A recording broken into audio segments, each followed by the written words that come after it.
Bonjour à tous et bienvenue à Catch Club. Alors pour info, je suis à Paris pour plusieurs jours, notamment au salon Paris Manga, samedi et dimanche, afin de couvrir le Catch Corner, où il y aura 4 shows de catch en 2 jours, la présence des meilleurs catcheurs français actuels comme Senza Volto, Tristan Archer et Tom Laruffa, ainsi que la superstar de la WWE, Sami Zayn. Il y aura des séances photos, des conférences publiques et beaucoup plus. Je vais essayer de vous ramener le max de vidéos possible, bien entendu. Mais du coup, ce week-end, il y aura peu de vidéos sur la chaîne, mais comme je vous l'avais promis, je reviens aux racines de Catch Club avec un nouveau top 10. Et je vais faire en sorte de vous sortir un top 10 au moins toutes les 2 semaines à présent, voire même un par semaine idéalement quand j'ai le temps. Et cette semaine, le top 10 est consacré aux fans qui ont essayé d'intervenir durant un show de la WWE en attaquant un catcheur. Alors déjà, première chose que je ne devrais même pas préciser, c'est une des choses les plus stupides à faire, et bien entendu, ces fans sont attaqués en justice et bannis à vie de l'arène ainsi que des événements de la WWE. Mais en plus, la plupart du temps, la situation se termine très mal pour les fans en question, car chez les catcheurs il y a une règle plus ou moins officieuse, si un fan passe la barrière de sécurité, alors tout est permis, car les catcheurs doivent se défendre et aussi protéger le business. Cela vient de l'époque où le catch était encore perçu comme réel par les fans. À cette époque, il arrivait souvent que des fans mécontents essaient d'intervenir contre les heels à la fin du show. Ainsi, pour se défendre, les heels attrapaient un fan et s'acharnaient sur lui afin de faire peur au reste du public et les décourager. Le but était également de protéger le business, paraître fort car les catcheurs sont censés être des monstres. Cette semaine, on se concentre sur 10 fans qui sont intervenus lors des événements de la WWE, mais il y aura également une partie 2 encore plus violente prochainement avec des lutteurs comme Sabu, la NWO, Jeff Jarrett ou encore Macho Man qui était clairement un nerveux. Vous pourrez vous rendre compte que les anciens catcheurs avaient beaucoup moins de patience et de self-control que les catcheurs plus récents. C'est sûrement grâce au DDP Yoga. Et pour info, plusieurs extraits ont été filmés par des fans et remontent à plusieurs années, donc forcément, la qualité n'est pas HD. Comme d'habitude, n'oubliez pas de liker la vidéo, de vous abonner à la chaîne et de cliquer sur la petite cloche pour être informé de la sortie des prochaines vidéos. Allez, c'est parti pour le top 10. On commence doucement avec un fan suicidaire. Le type a pas cherché à comprendre, il a directement visé le plus grand et a essayé de s'en prendre à Braun Strowman. Nous sommes à Raw le 21 mars 2016 et le show vient de se terminer. Plusieurs lutteurs sont en train de se battre et Braun Strowman se retrouve à l'extérieur du ring. Il passe près des fans et à ce moment-là, un fan s'approche de lui et essaye de l'aveugler selon les fans présents aux alentours. Braun Strowman repousse le fan et prévient la sécurité qui s'occupera de sortir le fan en question de l'arène. Il faut quand même avoir une grosse paire pour s'en prendre à Strowman. Ou alors être totalement stupide.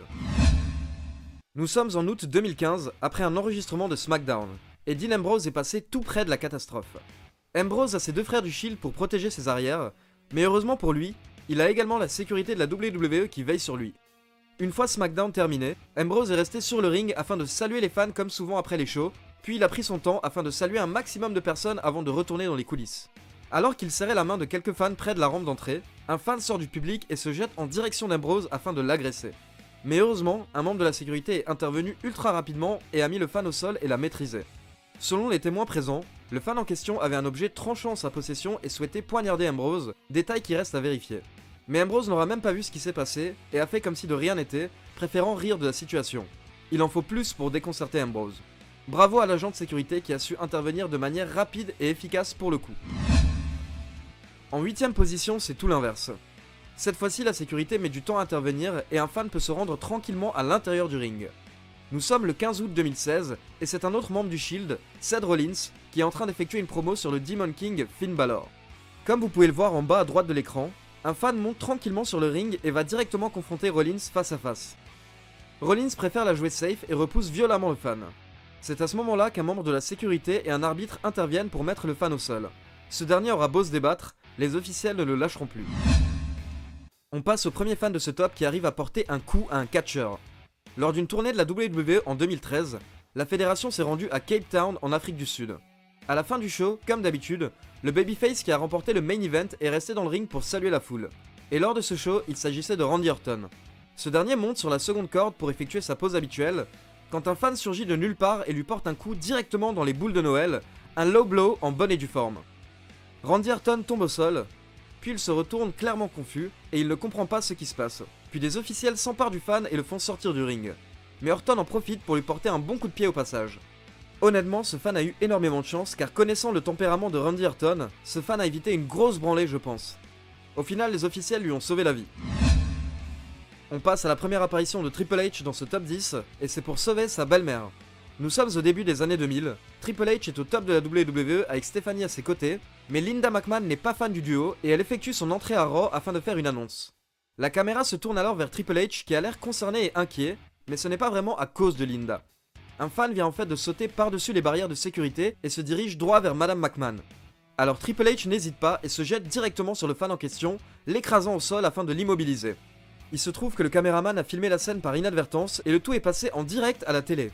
En tout cas, Triple H est vraiment le gendre idéal. J'adore également la réaction de Linda McMahon qui a l'air totalement perdue et ne sait pas quoi faire du tout. Genre je continue pas, je continue... Bon, pour le numéro 5, ça va être très rapide. Et encore une fois, ça a été capté par les caméras de la WWE et diffusé en direct à la télé. Nous sommes en 2001, et Jericho, qui est alors champion du monde, effectue son entrée alors que Steve Austin l'attend dans le ring. D'un coup, un fan surgit et pousse Chris Jericho, réussissant à faire tomber sa ceinture. Un agent de sécurité attrape le fan et Jericho se jette sur lui et commence à lui mettre des coups de poing directement. Pas de pitié. Eddie Guerrero était l'un des meilleurs catcheurs de tous les temps selon moi. Parfait dans un ring, ultra charismatique et attachant. Mais quand il était heel, il savait se faire détester. Nous sommes à Raw le 27 mai 2002 et Guerrero affronte Rob Van Dam dans un ladder match. Le match se passe très bien et pendant que Van Dam est au sol, Eddie place l'échelle et commence à monter. Un fan saute alors dans le ring et pousse violemment l'échelle afin de faire tomber Eddie Guerrero. Ce qui est magnifique, c'est de voir Eddie retomber sur ses pattes tel un chat. Le fan s'approche alors de Eddie, apparemment pour l'affronter, mais un arbitre intervient pour mettre le fan au sol et Guerrero en profite pour porter un petit coup de poing et un petit coup de pied au passage. Pendant ce temps, Van Dam suit la scène d'un air confus. Tiens, au passage, pendant que j'y pense, pour tous les nouveaux fans qui aiment les échelles et qui apprécient Guerrero ou Edge, je vous conseille vivement d'aller regarder le match No DQ entre les deux qui date du 26 septembre 2002. Régalez-vous. On retrouve Chris Jericho, mais cette fois en dehors de l'arène. Nous sommes le 7 février 2009 et Jericho quitte l'arène après un show, mais plusieurs fans frappent sa voiture au passage, ce qui pousse Jericho à s'arrêter et sortir de sa voiture. Mais le problème c'est que la sécurité ne fait pas son travail correctement et Chris Jericho se retrouve entouré de fans agressifs pour la plupart. Tout le monde se bouscule, et apparemment à ce moment-là, une fan aurait craché sur Chris Jericho et bousculé ce dernier. Jericho a forcément explosé et on ne le voit pas forcément très bien sur la vidéo, mais il aurait mis un coup de poing à la dame en question. À ce moment-là, ça part en bordel total et Jericho pousse les fans présents ainsi que les membres de la sécurité en criant « Mais faites votre travail, putain !» On peut entendre une fan qui dit « Waouh, il vient de frapper une femme !» Puis on l'entend à nouveau dire « Tiens, je savais pas que c'était un connard dans la vraie vie. » Mais bon, il faut comprendre Jericho dans sa situation, face à des fans qui n'arrivent clairement pas à séparer le show et la réalité. Numéro 2, ou quand tu te prends une claque alors que t'as rien fait. Ça vous est déjà arrivé aussi ? Nous sommes à Raw en 2012 et CM Punk est champion de la WWE. Le lutteur est au sommet de son art et en rivalité avec Vince McMahon. C'est la fin du show et CM Punk se rend dans le public afin de fuir alors que McMahon s'adresse à lui. Les fans autour de Punk sont assez excités et le poussent à plusieurs reprises, ce qui énerve clairement Punk. Un fan lui met même une claque derrière la tête et Punk explose totalement. Il se retourne et gifle violemment le fan en question par 2 fois.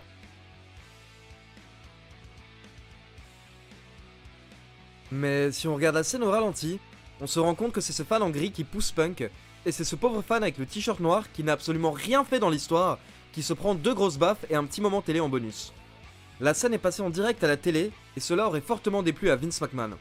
CM Punk était également très énervé par la situation et a reproché à Vince le manque d'agents de sécurité, alors qu'il savait très bien que Punk allait se rendre dans la foule à la fin du show. Et le numéro 1 de ce top 10 c'est The Game, Triple H. Nous sommes en avril 1998 à Berlin lors d'une tournée européenne de la WWE. Triple H affronte Steve Austin dans le main event et perd le match suite à ce bon vieux Stone Cold Stunner. C'est la fin du show et c'est le moment que choisit un fan pour rentrer dans le ring et attaquer Austin qui est au sol. Mais Triple H intervient directement pour sauver son adversaire. Il chope le fan par derrière et lui porte un violent takedown, presque une German suplex. Et là, Triple H s'acharne gentiment sur le fan. Mais moi, ce qui me fait le plus marrer dans cet extrait, c'est la réaction de l'arbitre Mike Chioda, qui rejoint Triple H et s'acharne aussi sur le fan au sol. Vraiment, l'arbitre a l'impression qu'il s'est embrouillé avec sa femme, il a cassé sa voiture, il a pas dormi depuis 8 semaines, du coup le type il lâche tout. Des coups de pied, des claques, il sort toute la haine qu'il a sur ce fan. Au final, des membres de la sécurité viennent sortir ce fan du ring, et pour finir en beauté, Triple H lui met une dernière droite au passage. C'est cadeau.